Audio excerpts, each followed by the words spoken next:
Bem, boa tarde. Eu vou falar sobre o Cognitio, que é o grupo de computação cognitiva, né? Ou de forma talvez um pouquinho mais ampla, que trata de temas relacionados à ciência cognitiva, que é uma área do conhecimento que tenta entender os processos cognitivos. Processos cognitivos são, em essência, porque logicamente a gente não vai ter muito tempo para falar sobre isso, aqueles processos mentais, tá? Que todos nós estamos acostumados, porque é o que nos guia nas nossas ações diárias, tá certo? Então, é desde o momento que a gente percebe o mundo, como a gente toma decisões no mundo, e isso em diferentes escalas. Eu não sei se escalas é o termo correto, mas em diferentes dimensões. No caso humano, talvez seria a coisa mais sofisticada, mas ele existe em diferentes animais, em diferentes proporções, né? Uma coisa também que é importante no caso da ciência cognitiva, que tem muito relação com o que o Emílio acabou de falar de inteligência computacional, tá? Mas que, de certa forma, complementa alguns dos aspectos, incorpora alguns dos aspectos tratados pelo professor Emílio e complementa no outro sentido, é que a gente tem, por propósito, entender como é a evolução desses processos, tá? Então, não é necessariamente apenas construir nos conceitos aí de engenharia, né, definir o que é um sistema e implementá-lo, mas é entender como ele se manifesta e daí sim podermos fazer um sistema artificial, né, que tem essa capacidade de crescer, de desenvolver as habilidades cognitivas. Tá bem? Esse grupo, estou vendo o professor Kogler está ali atrás, né? Eu sou o coordenador, ele é o vice-coordenador do grupo, né? Tem algumas outras pessoas que participam, o professor Emílio, Taqueu, Roseli, de alguma forma, alguns outros colegas aqui do nosso departamento participam disso daqui. Eu começo falando brevemente a respeito de alguns cursos de graduação que trazem, tá, algumas das coisas que nós desenvolvemos em termos de pesquisa nesse contexto. Eu destaco aqui duas coisas. Um é o curso chamado Cognitive Systems, que é oferecido em inglês.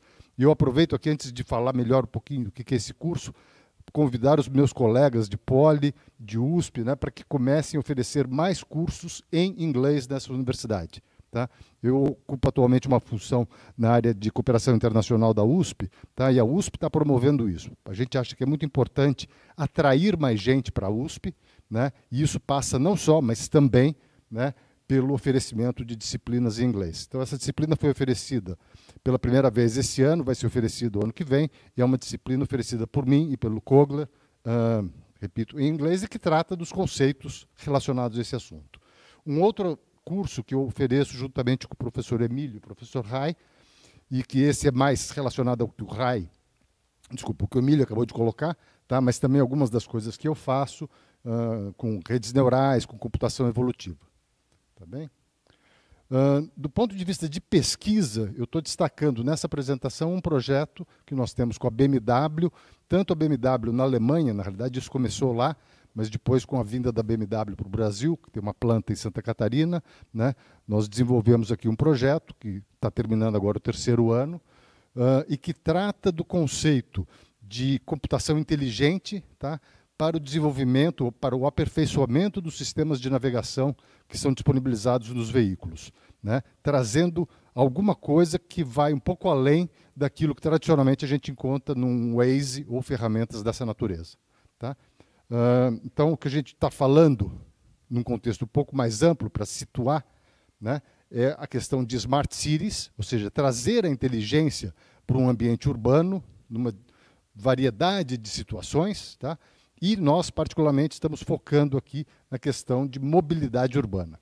E, como caso de estudo, a cidade de São Paulo, que pela sua dimensão justifica, né, o uso desse tipo de tecnologia. Então, aqui tem brevemente um slide que apresenta, eu acredito que todos vocês têm alguma familiaridade, com certeza já ouviram falar do termo Smart City, né?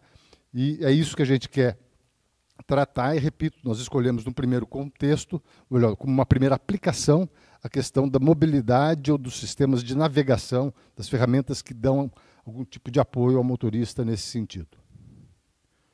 Né?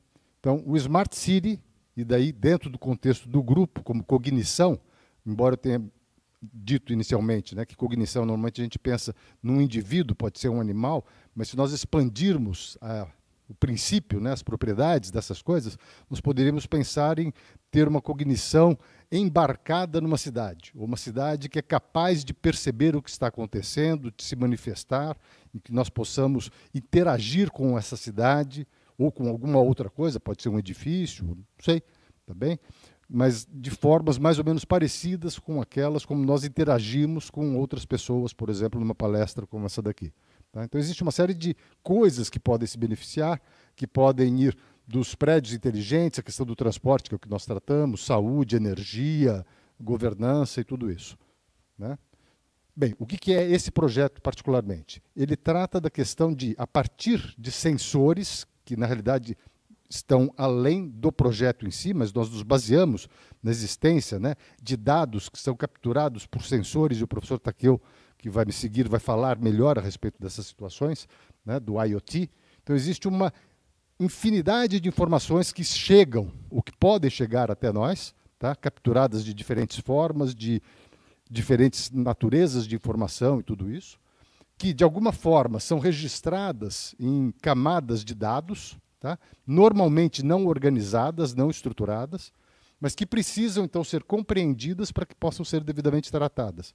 E aqui é o foco do que a gente faz. A gente chama isso de um ontology layer, tá? Onde a gente organiza essas mesmas informações e tenta, a partir dessa organização e da extração da essência do que elas significam, né, sermos capazes de entender o que elas representam e, a partir disso, sermos capazes de prever novas situações. Isso, novamente, no domínio do trânsito, mas o conceito seria mais amplo. E o que quer que seja o resultado dessa computação, ela é disponibilizada através de um application layer, que pode ser um app rodando no meu celular, pode ser não deixa de ser um app rodando no sistema de navegação do próprio veículo. Né?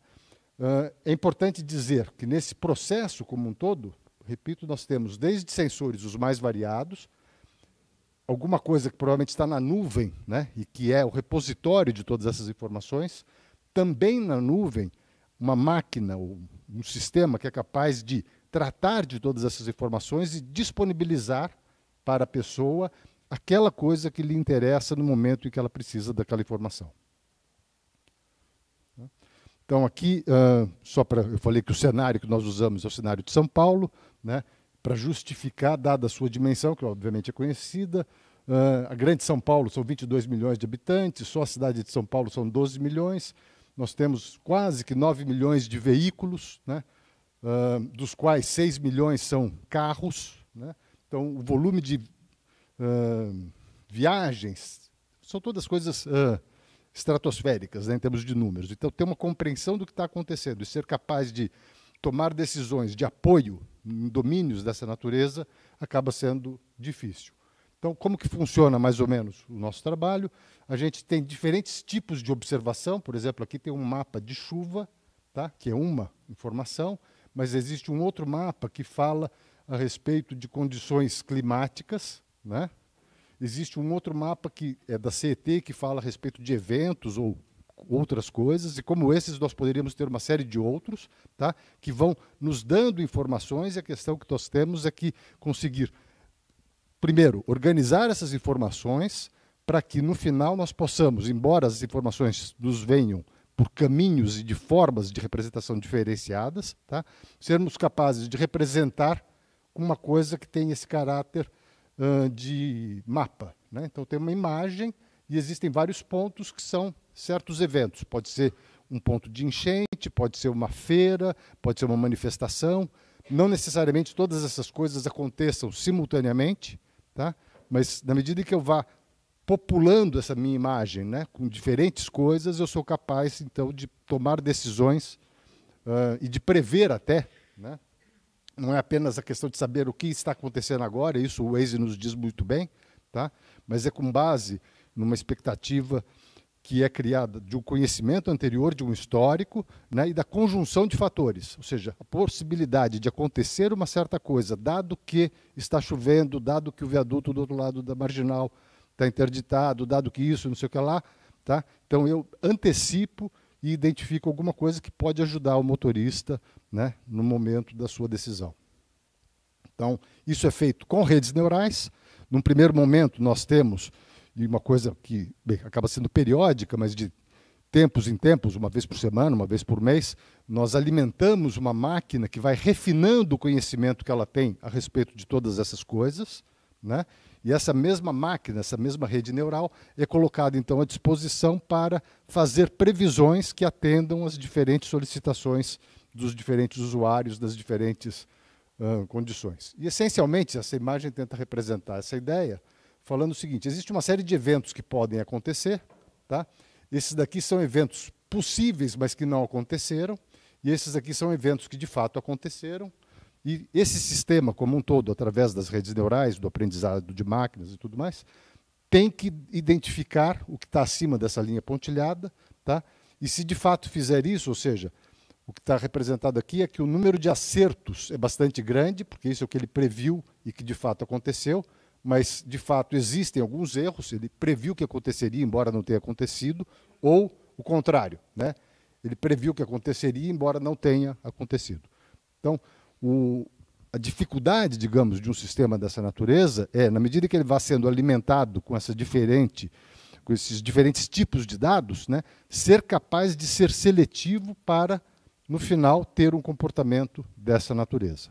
Tá bem? Então, essencialmente, esse é o recado. Eu foquei muito nesse projeto, tá certo? Mas antes de fechar, eu queria só mencionar aqui os professores envolvidos, né? Então, sou eu mesmo, outros 2 professores aqui do laboratório, que também foram mencionados anteriormente, o professor Justo, o professor Leopoldo, e alunos de doutorado, mestrado ou de graduação.